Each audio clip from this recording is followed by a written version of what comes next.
Sahabat Quran, Madani TV dan IKI TV yang dimuliakan oleh Allah Subhanahu wa taala. Pada sesi yang kedua sudah kita angkat tentang keutamaan, afdhaliyat, fawaid, manfaat yang kita dapatkan dari istiqomah itu apa saja. Paling tidak ada 10. Nanti kalau kurang ditambahin lagi tak apa-apa. Tapi dalam bahasan buku ini kita bahas sampai 10 poin. Kemudian langkah berikutnya pada sesi yang ketiga ini adalah tentang bagaimana sesudah kita tahu bahwa banyak manfaat, banyak sesuatu yang kita dapatkan apabila kita istiqomah, kita tegak, kita lurus dalam hidup dan kehidupan kita. Langkah apa yang harus kita lakukan? Ini di dalam halaman 141 dalam buku ini, saya mencoba menuangkan ada beberapa sebab yang paling utama yang bisa membuat seseorang tetap istiqomah. Yang pertama adalah memahami dan mengamalkan 2 kalimat syahadat dengan baik dan benar. Jadi ketika kita memahami kalimat ungkapan asyhadu alla ilaha illallah wa asyhadu anna muhammadar rasulullah. Ketika kita memahami, semakin kita mendalami tentang kalimat itu, maka kita akan tumbuh, akan semakin bersemangat di dalam melakukan istiqomah. Kenapa? Karena kalimat syahadat, kalimat tauhid, asyhadu alla ilaha illallah wa asyhadu anna muhammadar rasulullah, atau la ilaha illallah Muhammadur Rasulullah. Kalimat itu bukan kalimat yang biasa-biasa saja, sekedar bunyi saja, tidak. Tapi kita tahu bahwa ketika Abu Jahal bertemu Nabi Muhammad, kemudian bertanya, Muhammad, engkau kan satu suku, suku Quraisy, suku besar, suku terhormat. Sebenarnya ketika saya mengintimidasi kamu dan orang-orang yang ikuti kamu, saya mencoba tekan, mencoba saya musuhin. Saya sebenarnya juga malu juga dilihat suku-suku yang lain. Sekarang begini saja Muhammad. Bagaimana kamu berhenti dari ngajak orang lain untuk menyembah kepada Tuhanmu? Apakah kamu ingin harta? Kalau harta yang kau inginkan, saya ingin jadikan engkau adalah manusia terkaya di antara orang-orang Quraisy. Apakah kamu ingin tahta? Kalau kamu ingin kedudukan, kamu saya akan nobatkan sebagai pimpinan kami. Ataukah engkau kepingin wanita tercantik yang ingin engkau miliki? Saya akan kumpulkan, engkau pilih mana yang kau mau. Tapi Rasulullah SAW menolak terhadap tiga-tiganya dengan bahasa begini, ya Abu Jahal, saya kepingin engkau mengucapkan kalimat yang apabila kalimat itu engkau ucapkan, maka selesailah sudah.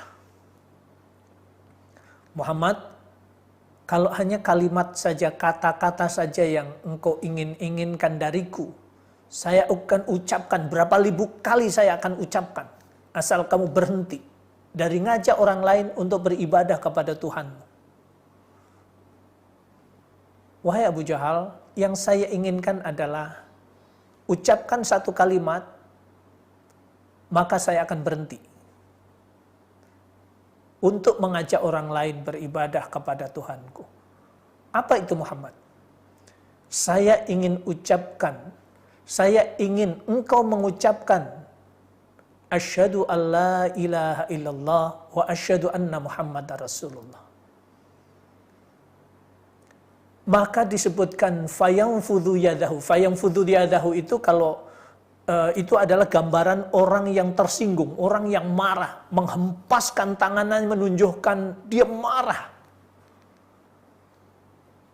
Muhammad, kalau itu yang engkau minta, kalau itu yang engkau harapkan, agar saya mengucapkan kalimat itu, saya akan kerahkan harta saya, jabatan saya, kekuasaan saya, orang-orang saya untuk menghalang-halangi agar orang itu tidak mengucapkan kalimat itu. Ternyata Abu Jahal suruh mengucapkan satu kalimat itu tidak mau. Kenapa? Karena faham. Ketika mengucapkan kalimat itu berarti mengakui bahwa Allah Subhanahu wa Ta'ala, Tuhan yang disembah oleh Muhammad adalah Zat yang menciptakan alam semesta ini. Yang harus diibadahi adalah Allah. Yang menetapkan hukum adalah Allah. Yang harus dicintai adalah Allah. Yang harus ditaati adalah Allah. Tanpa reserve. Tanpa mengajukan syarat, harus taat hanya kepada Allah. Karena memang Abu Jahal itu faham, maka kemudian Abu Jahal tidak mau. Beda kemudian orang yang setiap malam, setiap waktu mengucapkan la ilaha illallah, la ilaha illallah, bahkan sekian ribu kali. Tapi karena orang itu tidak faham terhadap konsekuensi yang diucapkan itu, maka orang itu biasa-biasa, tidak merubah terhadap perilakunya. Tidak merubah kepada esensi ibadahnya. Tidak merubah terhadap upaya usaha untuk mentauhidkan Allah. Maka disinilah kemudian menunjukkan bahwa kalau ada hadis barang siapa yang dikehendaki oleh Allah. Jadi seseorang yang dikehendaki oleh Allah menjadi orang yang baik, may yuridillahi bihi khairan yufaqihu fiddin. Barang siapa yang dikehendaki oleh Allah menjadi orang yang baik, maka orang itu Allah fahamkan terhadap agamanya. Salah satu poin agama itu adalah bahasan tentang syahadat. Maka mendalami syahadat inilah yang akan mengantarkan kita semakin istiqomah. Sikap kita benar terhadap apa yang Allah takdirkan ketika ada keluarga kita yang tertimpa musibah. Kondisi sekarang ada yang kena COVID. Muka tetap istiqomah, berdoa kepada Allah, melakukan amalan-amalan yang baik yang tidak boleh kita lupakan lagi, agar Allah menghindarkan musibah yang menjadi yang Allah takdirkan kepada diri kita, agar Allah menghindarkan selain kita berdoa, kita beramal soleh, kita bersedekah, sedekah atas agar saudara kita, agar keluarga kita dijauhkan dari musibah. Kemudian ketika kita keluarkan sedekah itu hakikatnya, Allah akan mengubah musibah yang mestinya menimpa kita, tetapi karena sedekah yang kita keluarkan, maka kemudian Allah jauhkan itu semuanya.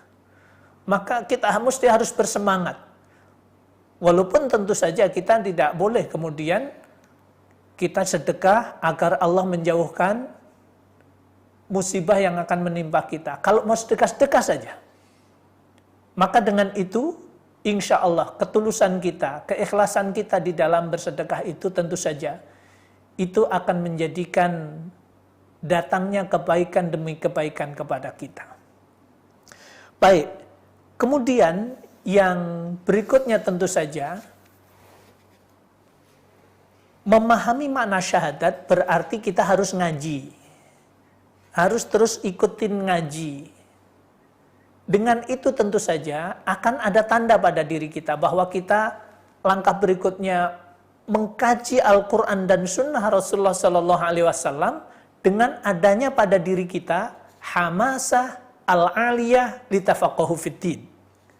Ketika kita ada semangat yang tinggi untuk mengkaji Al-Quran dan Sunnah Rasulullah Sallallahu Alaihi Wasallam, maka disitulah sebenarnya semangat itu yang mengantarkan kepada kita semakin memahami terhadap ajaran agama kita.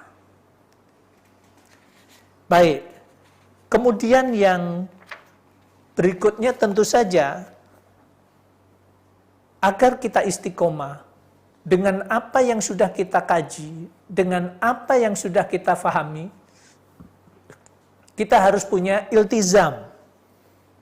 Kita harus konsekuen terhadap apa yang kita kaji, terhadap apa yang kita fahami. Kita benar-benar lakukan itu semuanya karena didasari pemahaman kita terhadap Al-Quran dan Sunnah dengan pemahaman yang benar. Kemudian yang tidak kalah pentingnya adalah kita harus banyak mendengarkan kisah-kisah kejayaan orang-orang yang istiqomah.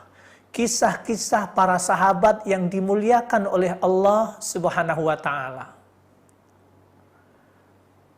Ada sahabat Uwais Al-Qarni.